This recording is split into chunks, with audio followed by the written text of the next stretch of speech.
Hello guys, आशा करता हूँ आप सब अच्छे होंगे। जो लोग पहली बार मेरा वीडियो देख रहे हैं वो चैनल को ज़रूर सब्सक्राइब करें, वीडियो को एक लाइक दें और दोस्तों के साथ शेयर करें और कमेंट करके अपनी राय बताना न भूलें। और जिन्होंने इसके पहले का एपिसोड नहीं देखा है वो जाकर देख सकते हैं, लिंक डिस्क्रिप्शन बॉक्स में दिया गया है। धन्यवाद। तो बिना किसी देरी के चलिए शुरू करते हैं आज का एपिसोड।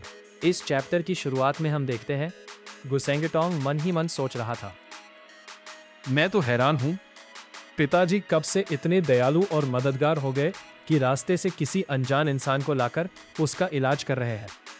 और सबसे बड़ी बात, वो लड़की कौन है जिसके लिए पिताजी इतने परेशान हो रहे हैं। तभी गुसेंगटोंग गुस्से में जुफेन से कहता है, वाह पिताजी वाह, इलाज के बहाने आखिरकार आपने डुअल कल्टीवेशन शुरू ही कर दिया। रुकिए, ये खबर बस एक बार मुझे माताजी को बताने दीजिए, फिर आपका क्या हाल होता है ये देखने के लिए मैं इंतज़ार करूं। जुबान संभाल कर बात कर, तू तो पूरा छोटा शैतान है। मैंने भला कब डुअल कल्टीवेशन किया और तेरी याददाश्त इतनी कमज़ोर क्यों है? सिर्फ 1 महीने पहले फ्लाइंग क्लाउड सिटी में क्या हुआ था, वो क्या इतनी जल्दी तेरे दिमाग से डिलीट हो गया? फ्लाइंग क्लाउड मैनोर में वो चोरी की घटना। पिताजी, क्या आप ये कहना चाहते हैं कि वो चोर असल में यही लड़की है? यकीनन ये लड़की उस चोरी में शामिल है। इसे बचाना हमारे लिए एक बहुत बड़ा मौका है। इससे कई गुप्त जानकारियां हासिल की जा सकती है। इसलिए अब समय बर्बाद मत करो, फौरन एक कमरा तैयार करो। अच्छा, अब जाकर मेरे दिमाग में सब कुछ साफ हुआ। पिताजी, आपकी दूरदर्शिता की दाद देनी पड़ेगी। मैं अब पूरी तरह समझ गया हूँ। मैं अभी एक कमरे का इंतज़ाम करता हूँ। इसके बाद सीन शिफ्ट होता है एक कमरे में, जहाँ हम देखते हैं कि बिस्तर पर एक लड़की बेहोश होकर लेटी हुई थी। जुफेन और गुसेंगटोंग बिस्तर के पास खड़े होकर उस लड़की को देख रहे थे। तभी जुफेन अपने हाथों में एनर्जी रिलीज करते हुए कहता है, लंबे इंतज़ार के बाद आज फिर से ड्रैगन रोर का इस्तेमाल कर रहा हूँ। इसके बाद वो अपनी एनर्जी उस लड़की के शरीर में भेजने लगता है। तब गुसेंगटोंग ये सब देखकर जुफेन से कहता है, पिताजी, ये तो काम नहीं कर रहा है। और उस बूढ़े हुआंगपू को हराते वक्त उसने तो इसी तकनीक का इस्तेमाल करके हमारे नाक में दम कर दिया था। आज ये काम क्यों नहीं कर रहा? तब जुफेन गुसेंगटोंग को समझाते हुए कहता है, तब तो हम सिर्फ द रेडियंट स्टेज के शुरुआती स्तर पर थे। लेकिन याद रखो, उस सूक्ष्म उच्चतर जगत हायर रेल्म में लड़ाई के नियम ही अलग है। वहाँ शरीर के घाव तो पल भर में ठीक हो जाते हैं, लेकिन आत्मा की गहराई में जो घाव बनता है वो आसानी से नहीं भरता।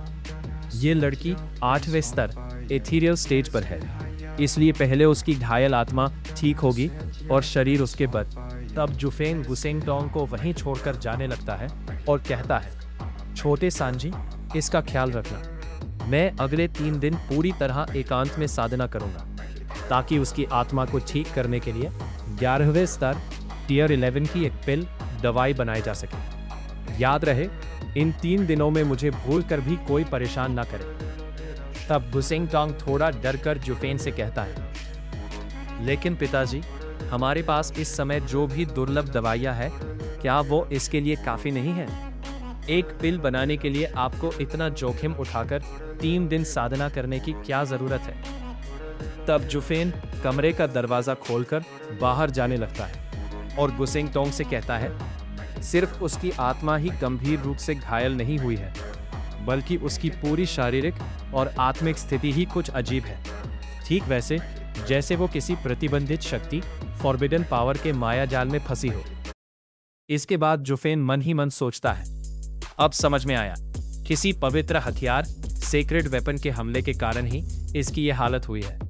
उस हथियार की अजीब शक्ति अभी भी उसकी आत्मा के भीतर। इसके बाद सीन शिफ्ट होता है रात में।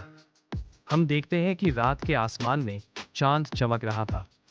एक कमरे में जुफेन पिल रिफाइनिंग गति के सामने बैठकर कल्टीवेशन कर रहा था और उसके शरीर के चारों ओर कुनफेन की आग जल रही थी।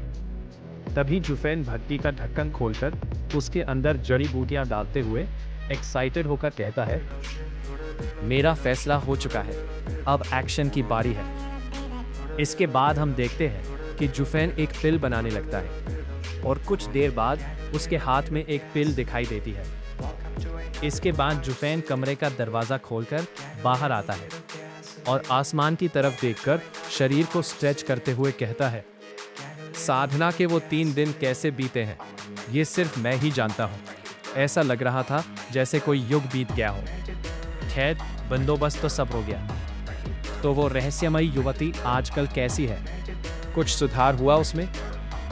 इसके बाद जुफेन लड़की को देखकर कहता है, चलो अभी भी उम्मीद बाकी है, लड़की की हालत कम से कम और ज्यादा नहीं बिगड़ी। तभी जुफेन अपनी बनाई हुई रिफाइंड पिल उस लड़की को खिला देता है, लेकिन फिर भी लड़की में कोई हलचल नहीं होती। लड़की की ये हालत देखकर गुसेंगटोंग जुफेन से कहता है, पिताजी इतना समय हो गया, इसने तो आंखें भी नहीं खोली। मुझे तो शक हो रहा है, 3 दिन तक आपने उस साधना कक्ष में आखिर बनाया क्या है? आपकी दवाई में कोई मिलावट तो नहीं थी?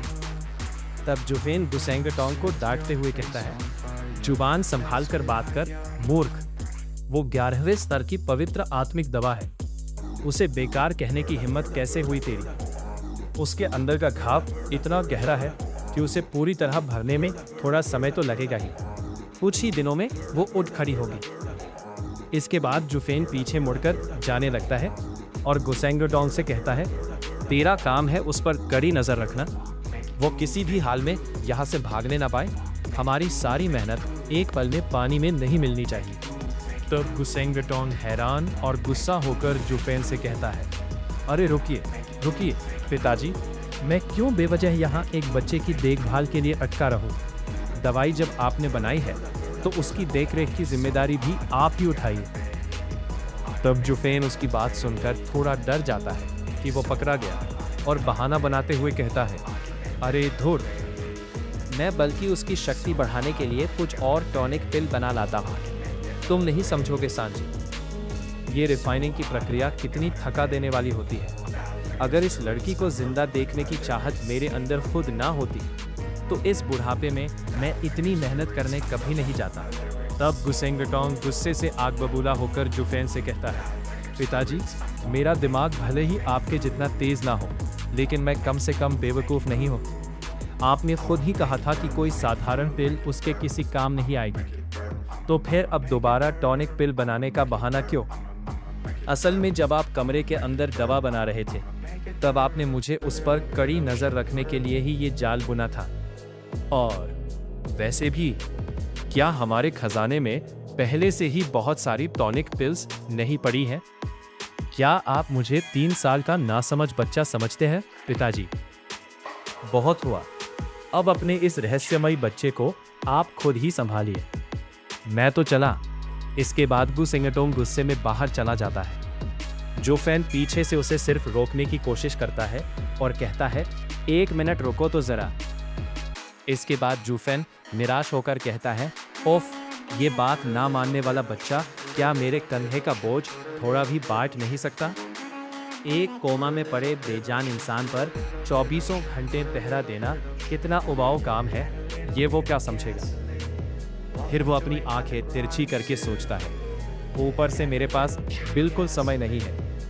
फ्लाइंग क्लाउड सिटी के अंदर की असली स्थिति क्या है, ये मुझे हर हाल में और करीब से जानना ही होगा। इसके बाद जुफेन वही खड़े होकर लड़की पर पहरा देने लगता है। हम देखते हैं कि लड़की का हाथ थोड़ा हिल रहा था। और गाइस, आज का एपिसोड यही खत्म होता है। वीडियो अच्छी लगी हो तो चैनल को जरूर सब्सक्राइब करें।